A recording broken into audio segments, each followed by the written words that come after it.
Bueno amigos, gracias por mantenerse en sintonía con Despierta RD, 7:15 minutos de la mañana y es hora de conversar con el economista Franklin Vázquez, con quien hablaremos sobre la situación luego de, es tan necesaria una apertura económica? Él nos responderá en lo adelante. Buenos días, doctor Franklin, bienvenido a Sí, Despierta RD. muy buenos días para ustedes. Buenos días aquí para responder sus preguntas. Bueno, ya usted escuchó la primera, al menos de mi parte. ¿Es tan necesaria la reapertura económica en el país en estos momentos?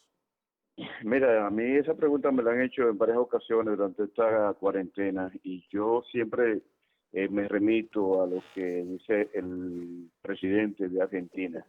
Pues cuando le hacen esa pregunta al presidente de Argentina, él tiene una respuesta bastante contundente que yo la tomo y es que de la pobreza y de la quiebra de una empresa se puede volver, pero de la muerte nadie vuelve. Entonces yo creo que hay que tomar eso como un principio. Yo creo que mientras haya peligro de que la gente pueda morir por el coronavirus, yo creo que nosotros debemos darnos el chance de continuar con la cuarentena, pero yo creo que sí, al mismo tiempo hay que tomar medidas mucho más contundentes que las que se han tomado hasta ahora, porque yo creo que ha habido un relajamiento de las medidas de control, de las medidas de aislamiento y de las medidas de distanciamiento social. Yo creo que las autoridades no han hecho todo lo necesario y todo lo posible y creo que también la población en sentido general no ha sentido, sobre todo en los barrios de la capital, que eso realmente es un problema. Yo no sé si ha sido falta de una comunicación mucho más contundente, mucho más directa, pero ciertamente en los últimos días se ha relajado. Y fíjense que no se ha relajado para que la gente abra los comercios ni para que la gente salga a trabajar. Se ha relajado para, lamentablemente, para una chercha barrial y juego de gallos. Entonces yo creo que las autoridades tienen que ser mucho más contundentes, mucho más fuertes y rígidas en lo que es las medidas de control. Franklin, se habla de una reapertura escalonada, ¿no?, de la economía. ¿Cuáles son estos sectores que deberían iniciar sus actividades? ¿Cuál es el plan que deben aplicar las autoridades para lograr este cometido? Las autoridades han mencionado que tienen un plan para ir abriendo la economía poco a poco, pero aquí tiene varios elementos que yo he venido analizando. Primero, esto no es una economía de un solo sector, esto no es una economía de una sola actividad económica. Te voy a poner el caso y el ejemplo de las actividades alrededor del turismo. El turismo es un sector, pero tú tienes tantas actividades alrededor del sector que si tú abres el turismo, tienes que abrir los otros sectores. Por ejemplo, los proveedores de insumos, los proveedores de materia prima, el transporte, los que venden gasolina, los que dan servicios de spa, lo que son los artesanos. Entonces hay una serie de sectores de actividad alrededor de una actividad económica que tú no puedes decir, bueno, voy a abrir esta y la demás no la voy a abrir. Vamos a poner un ejemplo. Tú dices, bueno, vamos a abrir los salones de belleza, vamos a abrir los dealers, como se ha planteado en algunos casos. Pero va a haber movilidad de gente.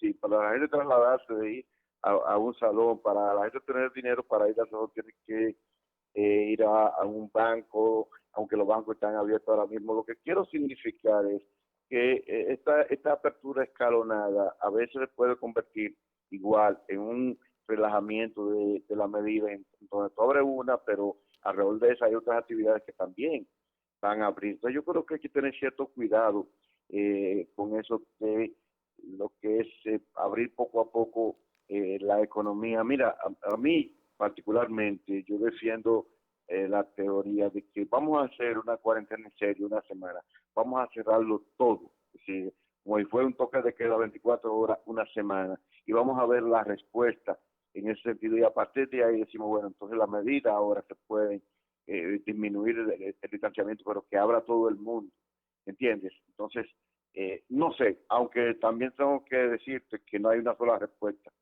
para todo este tema, así son muchas son muchas interrogantes y a la vez muchas respuestas que tú pudieras estar dando. Y aquí también yo me remito a los alemanes que hablan de prueba y error.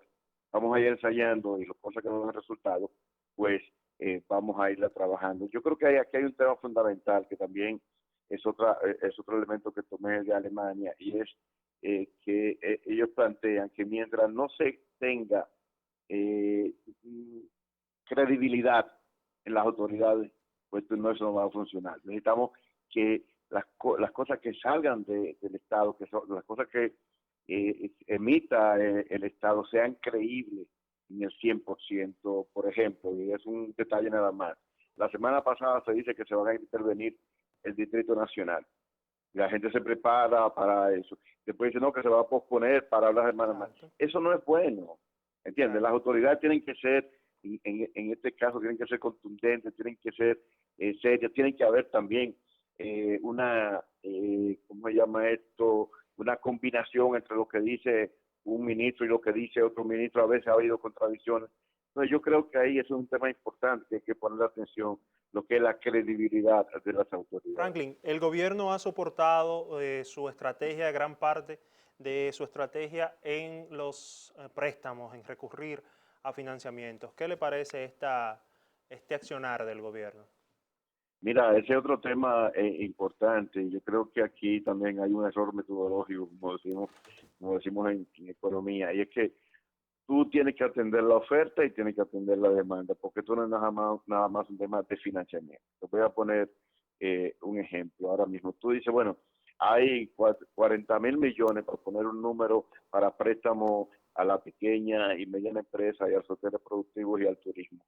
Entonces yo te digo, ¿qué empresa puede ir hoy cerrada a buscar un préstamo a un banco que se lo dé a cualquier tasa?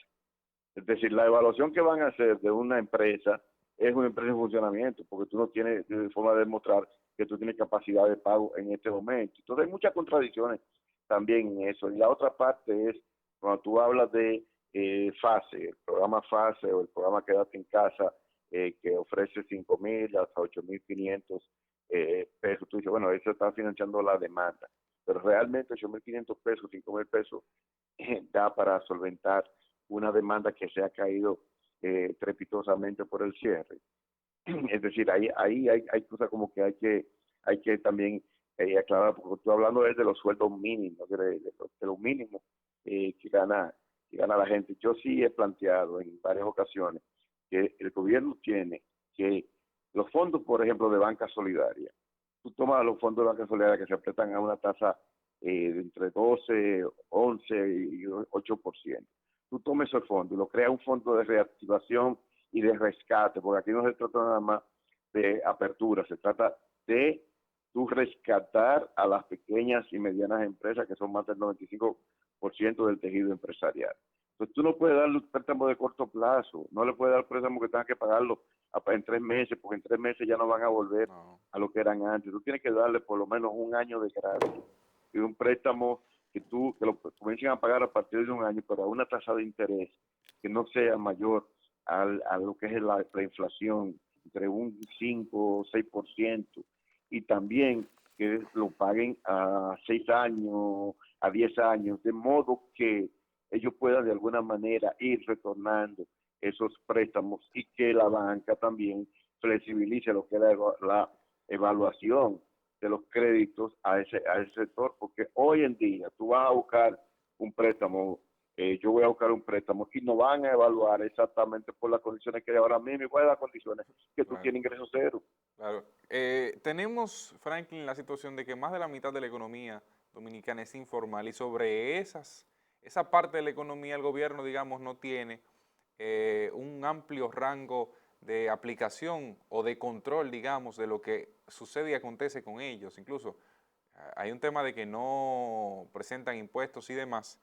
¿Cómo hacer cumplir a ese sector y cómo luego integrarlo al sistema tributario dominicano, incluso de manera que puedan aprovecharse también de las mismas medidas que tenga el gobierno en su cartera para esta reactivación económica luego del COVID-19? Mira, esa es la pregunta del millón. Y te voy a referir lo que se ha hecho en el mundo. Primero es más del 90% de la economía informal en el mundo está cerrada. Y aquellas que no han cerrado es porque hacen negocio hasta desde su casa. Entonces, ese es el gran tema. ¿Cómo nosotros podemos no solamente rescatar, sino que la economía informal pueda de alguna manera transparentarse frente al Estado. Yo creo que esta es una oportunidad única que tiene el Estado para hacer eso. Lo primero es que yo también haría un programa especial para los informales, por ejemplo, esos talleres de mecánica, de bañería, que están en los patios, que están hechos. Yo haría un programa especial para ese sector. Y a ese sector yo le diría, mientras usted no se registre, no que comience a pagar impuestos, no que se transparente frente a la renta, frente a la TCS, sino que comiencen a inscribirse y a transparentarse simplemente para tú darle un registro y un permiso de trabajo, como también se hace en Europa. En Europa tú puedes tocar en una plaza, tú puedes limpiar zapatos en una plaza, pero tú tienes un registro y con ese registro a ti te dan seguimiento de que tú estás en una actividad económica informal, pero cuando te van a buscar te encuentran porque tú tienes una especie de cédula laboral o una cédula empresarial en donde tú haces una actividad económica. Entonces yo creo que hay que trabajar también fuerte en esos 2 días. ¿Cómo nosotros podemos rescatar a la economía informal a través de subsidios focalizados? Oye, subsidios focalizados porque no es que después todo el mundo va a ir y va a tener 2 millones de gente diciendo que son informales. No se trata de eso, no. Que haya evidencia de que usted es informal, el tiempo que tiene elaborando, bajo las cuales las condiciones que está elaborando. Por eso le permitiría al Estado y hacer un registro y poco a poco ir transparentar esas empresas, porque si antes ya no querían pagar impuestos, ahora es que menos van a querer pagar impuestos. Pero si tú le das mecanismos, le das instrumentos de que ellas entiendan que le es favorable en el mediano plazo transparentarse frente al Estado, porque el Estado va a crear unos fondos especiales, unos subsidios especiales focalizados para ellas. Yo estoy totalmente seguro que ellos se van a ir transparentando poco a poco, pero además eso te va a permitir a ti también organizar la economía. Pues yo pienso también en lo que son estos informales que están, por ejemplo, en la 30 de mayo con Luperón. Todos están ahí, todos se reúnen sábado y domingo, aunque lo han ido desplazando. Yo te pregunto a ti, si tú lo tienes ahí, tú no puedes hacer un censo de ellos y también darle un registro de que cada quien que esté ahí, usted tiene un registro en donde diga que usted puede operar Ellos tienen su propio registro, ¿eh? en esa zona bajo esas circunstancias. Entonces, esto es un tema también de ir aprovechando las condiciones para que el propio Estado vaya organizando lo que es la economía informal, que aunque no vaya a pagar impuestos, como dije, inmediatamente, pero por lo menos tú lo vas transparentando poco a poco y le creas un fondo focalizado para la economía informal, porque de otra manera nosotros vamos a seguir, la informalidad va a aumentar, porque mucha gente que hoy, que desde marzo 17 no trabaja, pues también va a salir a buscarse y se va a convertir en informal. Franklin, no puedo dejar de preguntarte, ¿qué piensas tú, como entendido en la materia, primero de esta solicitud que persiste de que entreguen los fondos de pensiones el 30 al 20%, y segundo, de esta acción de las administradoras de fondos de pensiones de comprar 40.000 millones en bonos al gobierno? O prestarle al gobierno. O prestarle. La gente le entiende, prestarle al gobierno. Exacto. Bueno, no, porque en este caso no se trata de un préstamo al gobierno, se trata de una operación financiera, de compra de instrumentos financieros. No hay forma de que la AFP le presten al gobierno, si no hay, esa figura no está en la ley. De acuerdo, pero vamos por el principio. Okay. Lo primero que es que yo creo que los legisladores lo que han querido es hacerse lo gracioso con los trabajadores, entendiendo que eso le va a redituar votos. Eso primero no tiene sentido. Yo tengo tres elementos, 3 puntos de vista en ese sentido. Primero, lo que es la parte legal, la legalidad de esto. Tú tendrías que modificar la ley, porque eso no se puede hacer de golpe y porrazo. Si hay una ley establecida, la 8501, que es el sistema de seguridad social, que incluye pensiones. Entonces yo diría, sí, vamos a modificar la ley, pero vamos a modificar toda la ley. Vamos a resolver el tema de las ARS, vamos a resolver el tema de salud, vamos a resolver el tema de pensiones, porque es un todo. Entonces tú no puedes modificar la ley para una cuestión muy puntual. Es los errores que nosotros hemos cometido históricamente, que hemos modificado la Constitución para resolver un tema de una persona o de un presidente en ejercicio. Entonces no hemos modificado la Constitución para resolver todos los problemas históricos que hemos tenido. El otro es el tema operativo. Obviamente tú tienes recursos, los fondos de pensiones, pero están en instrumentos financieros que tienen un tiempo, un periodo de vigencia y tienen un periodo de retorno y de pago. Por lo cual, esos recursos, entendía yo hasta esta nueva información, no estaban tan disponibles, tan líquidos. Y lo Exacto. tercero Claro. es que es un Que eso fue lo que nos contrasentido. vendieron. ¿Eh? Eso fue lo que nos vendieron, que estos recursos no estaban disponibles. Sí, lo que pasa es que también ustedes tienen que entender que las AFP, todos los recursos que le llegan de los trabajadores no están invertidos todos, porque si fuera así, primero fuéramos un país rico, si todo se pudiera invertir, y lo otro es que los retornos de los trabajadores también fuera mayor. Siempre hay un porcentaje que se queda, tanto como garantía como lo que es la no colocación, porque tú no tienes un mercado secundario aquí que tenga una demanda tan alta. Por ejemplo, estamos hablando de 575.000, 580.000 millones. No tenemos una demanda tan alta como para que se puedan comprar todos los instrumentos financieros, además de que no tenemos ese mercado desarrollado. Y el tercer elemento es, como te decía, los trabajadores están perdiendo de vista que si ellos le devuelven ese dinero, lo que están haciendo es cubriendo la crisis económica con recursos de los propios trabajadores, y eso es un contrasentido así. Eso sería casi insólito.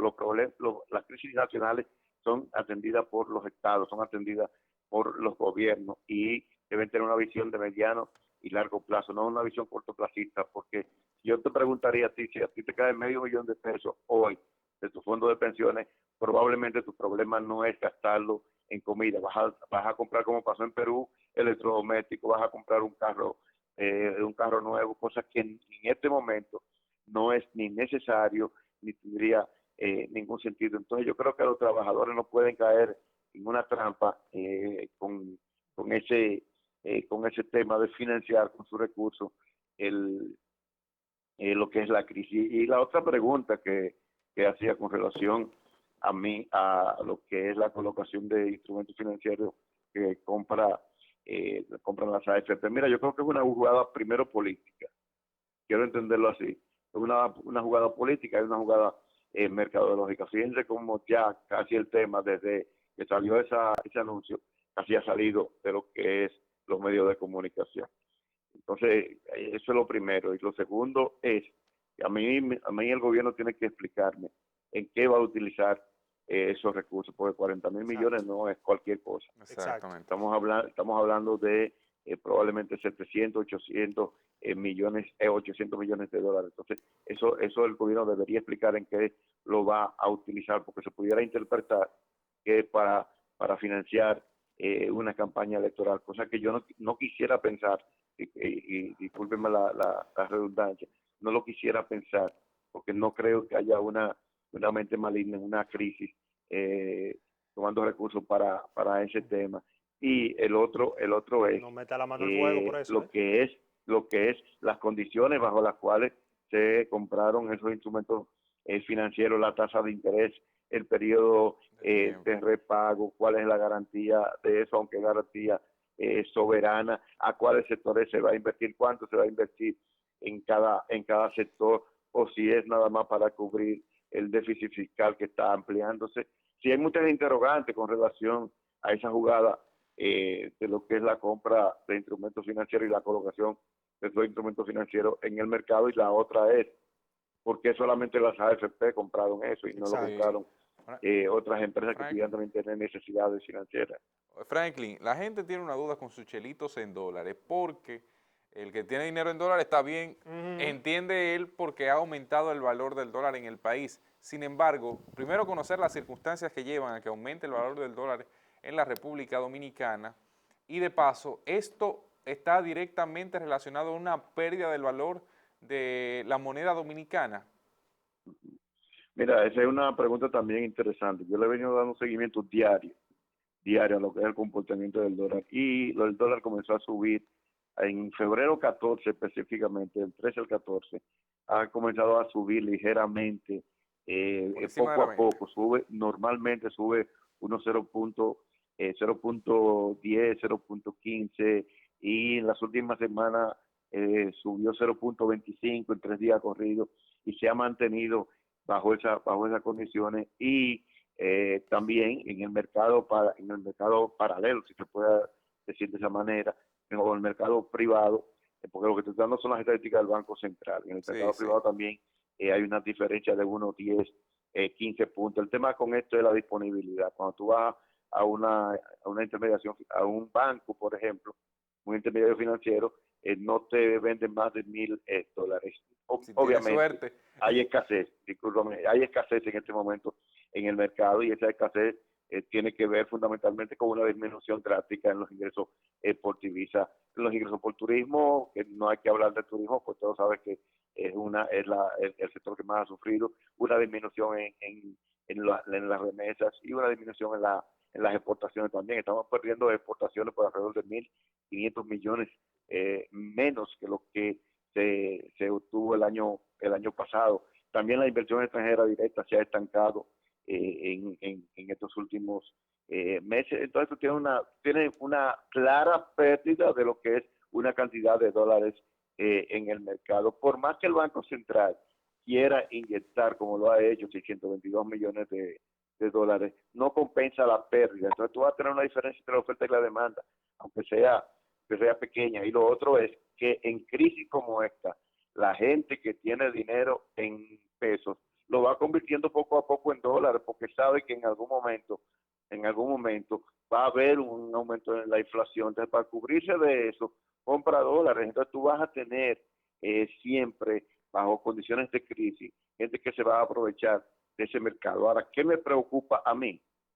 Una expansión de la tasa de cambio a partir de agosto y septiembre. ¿Por qué? Porque en esa fecha, históricamente, tú tienes una reposición de inventario de las empresas. Si las empresas comienzan a abrir en julio, agosto, obviamente van a salir a comprar para fines de venta. Entonces tú puedes tener un repunte importante en la tasa de cambio. No el cambio, no lo de ahora, sino en agosto, septiembre, que pudiera ser mucho más alto y mucho más acelerado. Entonces ahí sí tú vas a tener una mayor pérdida de poder adquisitivo, porque indudable que la inflación va a aumentar, además de que el componente del cambio de gobierno le va a añadir unas expectativas de qué pasará. Entonces también por ahí puede haber un componente de un incremento en la tasa de cambio. 6.000 millones de dólares, decía ayer una información publicada en el Diario Libre, que perdería la República Dominicana. El Banco Central, si mal no recuerdo, escuché de un economista, tiene unos 8.000 millones de dólares de reserva. ¿Se podría producir una descapitalización para mantener la tasa de cambio así de parte del Banco Central? Recuérdate que cuando el Banco Central tiene divisas, reservas internacionales en divisas, es porque las recibe. Si no la está recibiendo, obviamente no puede acumular divisas. Si tú vas a perder 6.000 millones, como estimó el Fondo Monetario, entonces obviamente que tú vas a tener, yo no hablaría de una descapitalización, porque eso no es descapitalización per se. Estamos hablando de recursos que entran y se ponen Un en agotamiento. reserva, pero tiene que haber movimientos de dólares. Obviamente, yo creo que aquí lo que impera es ser cautos y ver, porque el Banco Central ha tenido un manejo prudente de la política monetaria en los últimos años y que le ha dado de alguna manera, ha podido mantener la estabilidad macroeconómica, pero ahora es una situación de crisis. Entonces yo no te puedo dar una respuesta contundente que te diga, bueno, nosotros vamos, porque es una estimación, un pronóstico del Fondo Monetario Internacional por lo que es ver el comportamiento de los sectores productivos. Sí. Cero ingresos de turismo, baja en las exportaciones, baja en las remesas, estancamiento de la inversión extranjera. Entonces son muchos factores que cuando tú dices, bueno, nosotros vamos a tener una disminución drástica en las reservas internacionales de divisas, quiera tú o no lo quieras. Yo creo que aquí lo que hay que estar es ojo avisor, hay que estar dándole seguimiento al mercado internacional, a la economía internacional, tomando las medidas, pero también tú tienes que resolver un tema en la República Dominicana, porque a veces se habla nada más de la política monetaria o de las divisas. Tú tienes que resolver el tema de la política fiscal. Es decir, aquí hay que tomar medidas en algún momento para tú reducir el gasto del gobierno. Y ese gasto del gobierno, que aunque ahora se pueda justificar por la crisis sanitaria, pero tú tienes que resolver el tema del tamaño del Estado para que tú disminuyas la cantidad de recursos que gasta el Estado en muchas cosas que son no esenciales. Entonces, por ahí, porque la política monetaria también entra cuando la política fiscal es deficiente y al revés. Entonces, tenemos que tener una combinación entre una política monetaria prudente y una política fiscal también que sea prudente, no que disminuya, por ejemplo, el gasto en cosas como la salud, la educación, pero sí en aquellas que no son esenciales. Fíjate ahora, tú tienes 2 meses con instituciones cerradas, no esenciales, y no ha pasado nada. Entonces, ya tal vez debería aprovechar el gobierno y dejarla cerrada ya por el resto, y tú tienes unos ahorros por ahí. Claro, es una medida también drástica, porque hay que pensar en la gente, pero tú tienes que ir desmontando el gasto público poco a poco a partir de esta crisis que nos ha demostrado que hay muchas empresas públicas que son no esenciales. Franklin, el tema turismo, no nos hemos ocupado mucho con ello porque todavía luchamos contra el COVID, pero sin lugar a dudas es parte esencial de la economía dominicana. ¿Cómo atravesará el turismo dominicano la situación de crisis? Porque aún abriendo las fronteras, la crisis es mundial y mucha gente no viene a vacacionar ni vendrá a vacacionar en los próximos meses en la medida que lo hacía hacia República Dominicana.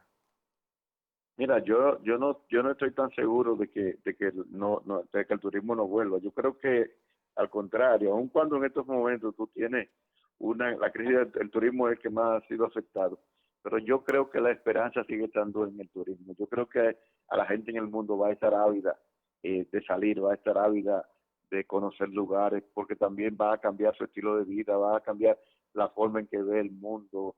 Creo que van a aprovechar más oportunidades de vivir una vida mucho más tranquila y menos agitada. Yo tengo más esperanza en el turismo que en cualquier caso, además de que tienen que entender, porque cuando se habla del turismo, señor, se habla de grandes inversiones y esa gente no quiebra, quiebran las pequeñas empresas alrededor del turismo, de la actividad turística, pero igual, si se reactiva el turismo, tú vas a tener la reactivación de esas empresas. Lo que sí yo creo, bueno, y te puedo contar, discúlpame, que actualmente existen esfuerzos, y te lo puedo decir porque lo estoy viviendo, existen esfuerzos de las asociaciones vinculadas al turismo ahora que están haciendo planes para cuando se reabra la economía poder cumplir con protocolos sanitarios en donde la gente pueda ir con cierta seguridad a los lugares públicos, a los bares, a los restaurantes, con distanciamiento social. Yo creo que al contrario, yo creo que la esperanza sigue estando en el turismo. Yo creo que en poco tiempo, por ejemplo, si tú le das la oportunidad al dominicano de que con seguridad, con prevención, vuelva a la zona colonial, la gente va a volver a la zona colonial, la gente va a volver a los balnearios, la gente va a volver a disfrutar de los paseos.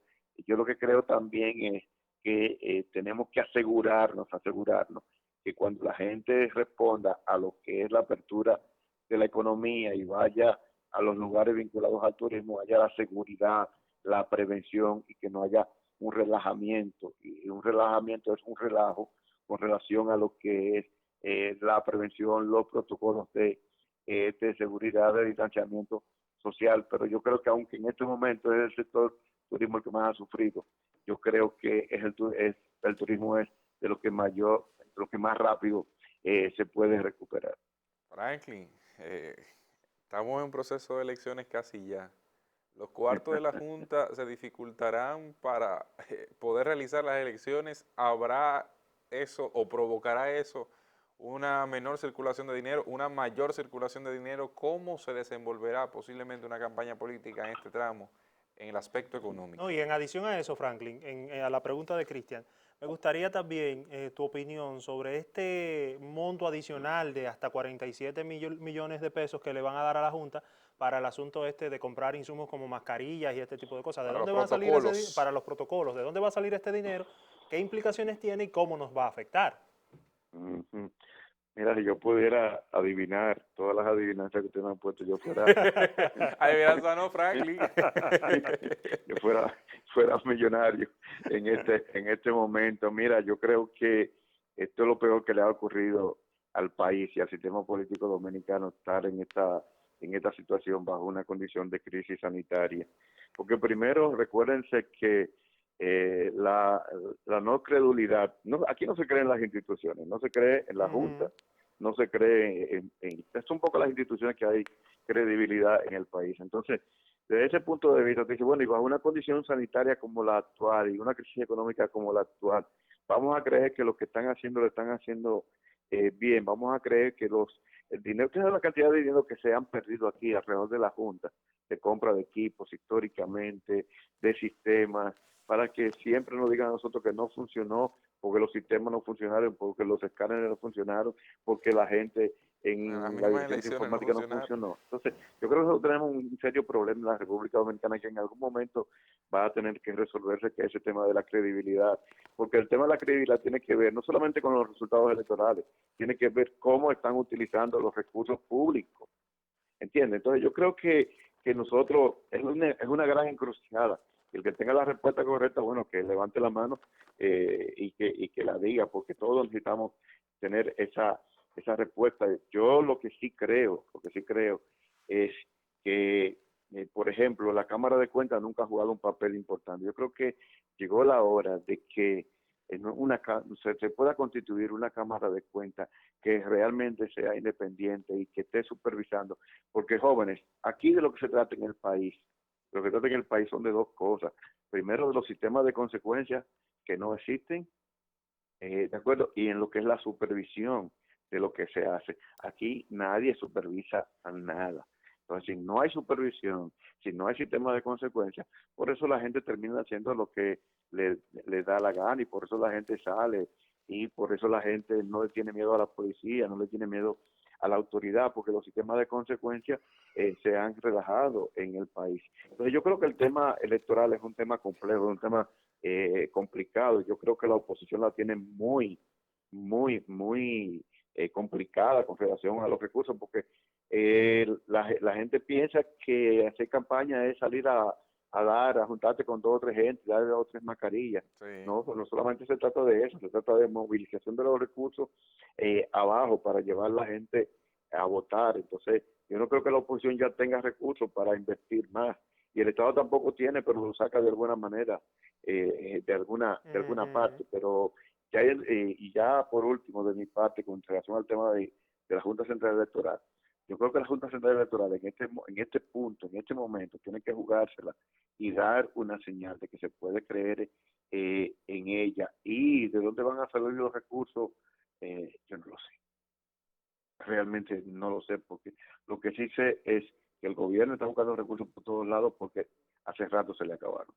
¿Le parece acertada, para insistir un poco en esto, le parece acertada esta limitación o esta condición que ha puesto la Junta Central Electoral de que estas donaciones de campaña sean incluidas como gastos de campaña precisamente? Mira, esa es otra cosa, que cuando yo vi esa información de la Junta, esa afirmación de la Junta no tiene control de los partidos. Si la Junta no tiene control de los partidos, de que los partidos tienen que transparentar lo que han hecho en términos de las donaciones, no, la Junta no tiene forma. Además de que aquí no ha habido tampoco nunca una seriedad en eso de transparentar los gastos de campaña de de los partidos políticos. La fuente de los partidos políticos es también otra adivinanza que nadie nunca va a responder. Eso no se sabe de dónde viene porque no hay, por ejemplo, tú no le das un recibo en un partido político a una gente que te done $1,000,000 de pesos. No, Cuando tú haces exacto. por ejemplo, una cena o un almuerzo para recortar fondos, tú le das a gente un recibo de lo que te dona, de lo que te deposita. No. No, entonces, en última instancia, aquí no hay control de eso y tampoco los partidos tienen de alguna manera una sistematización en lo que es los recursos que llegan, porque a veces ni llegan. ¿Por qué? Porque yo te pago una campaña política a través de un medio que es mío y es para yo justificar un gasto, pero además para ayudarte a ti. Pero eso no lo puedo transparentar bajo ningún, no existe mecanismo de yo decir que lo que estoy haciendo es para apoyarte a ti, pero lo estoy haciendo para apoyarte a ti y es para la campaña y son recursos que deberían transparentarse también o juntarse con lo que son los gastos de los partidos, pero no hay forma. Mira, no hay forma posible en que tú puedas de alguna manera controlar no solamente el gasto de la campaña, sino los recursos que reciben los partidos políticos para eso. Franklin, finalmente, al menos de mi parte, tendremos en lo adelante, luego de que pase el COVID, luego de que asuma el gobierno de quien sea, tendremos en nuestro país la discusión sobre una reforma tributaria. Nadie, absolutamente nadie puede tener duda de eso. Si cualquier gobierno que llegue, llámese Gonzalo, llámese Luis Abinader, llámese Leonel Fernández, le despinta una reforma estructural. Pero yo lo que creo es que en este caso no es solamente una reforma tributaria, una reforma fiscal. Yo creo que es el momento de hacer todas las reformas habidas y por haber. Yo creo que esto es así como va a ser un gran problema para las nuevas autoridades, va a ser una gran oportunidad de tú poder resolverlo todo al mismo tiempo. Nosotros necesitamos una reforma, por ejemplo, del Código Laboral. Fíjate que la discusión de la cesantía se cayó. Ya la cesantía no es un problema porque ni las empresas tenían el dinero ahí y los empleados han sido suspendidos o cancelados y no ha habido un debate sobre la cesantía. Por lo cual, ese tema de la cesantía era un mito que se había vendido a los trabajadores, que las empresas tenían esos recursos guardados para cuando ellos dejaran de trabajar, y no es así. Entonces ese mito se acabó. Entonces ya tú puedes reformar el Código Laboral, que no se reforma desde el principio de los 90, para tú realmente responder a las condiciones de los mercados laborales que tenemos hoy. Esa es una. Lo otro es la reforma al sistema de seguridad social. Eso no espera más. Y también la reforma fiscal y la reforma tributaria, eso hay que hacerla. Mira, no hay forma, no se escapa nadie. Y ahí entonces quedaría la cuarta reforma, que es la reforma a la Constitución, porque si tú vas a reformar todos esos sistemas, hay que reformar la Constitución para que también la Constitución responda a todos esos cambios que se van a hacer. Entonces yo creo que está la oportunidad para un nuevo gobierno de poder hacer todas las reformas al inicio del gobierno, porque después que pasa un año, 2 años, no hay forma. A principios, y la gente lo va a entender, las empresas lo van a entender, los trabajadores lo van a entender, la sociedad civil lo va a entender, los propios políticos y los partidos políticos lo van a entender, además de que los partidos políticos ya están agotados. Oye, yo creo que aquí hay un agotamiento del sistema de partido. Todo lo que estamos viendo, eso que, por ejemplo, cada vez que hay un cambio de un alcalde, que se perdieron 1.000 millones, 700 millones, eso no puede seguir siendo. Los ayuntamientos no pueden seguir siendo tierra de nadie. Alguien tiene que ponerle control a los ayuntamientos en términos de lo que es el manejo financiero, ¿entiendes? En términos de lo que es la supervisión, en términos de lo que es la rendición de cuentas, en términos de lo que es el sistema de consecuencias. Alguien tiene que pagar eso. No puede salir un individuo dejando una deuda de 800 millones y que salga muerto de la risa para su casa o se va de vacaciones. Y después el nuevo lo repite. Entonces la reforma también debe incluir una reforma de los ayuntamientos. Entonces es la gran oportunidad para no solamente hacer una reforma tributaria, una reforma fiscal, sino una reforma, todas las reformas estructurales que necesita la sociedad dominicana. Franklin, muchas gracias por esta participación en este espacio Despierta RD. Agradecerte por todas estas informaciones y estas aclaraciones que nos has hecho. Las puertas seguirán abiertas para lo que seguramente será una próxima oportunidad de conversar contigo en este espacio. No, le agradezco a ustedes y estoy siempre a su disposición. Pase un buen día. Un abrazo, Franklin. Franklin Vázquez, economista, estuvo conversando con nosotros esta mañana en Despierta RD. Ya ustedes escucharon parte de las explicaciones de lo que sucede, de lo que sucedió y de lo que ha de suceder en materia económica en la República Dominicana con el COVID-19 o tras el COVID-19. Gracias a usted por su sintonía. No me puedo despedir sin antes mandarle un saludo a una niña que se está portando muy bien en su casa, y se trata de mi hermanita Camila, que me pidió, precisamente como se está portando bien, que le mande un saludo. Mi amor, te quiero muchísimo. Gracias por estar ahí. Nos vemos mañana, si Dios lo permite, aquí mismo, Despierta RD por Telecentro.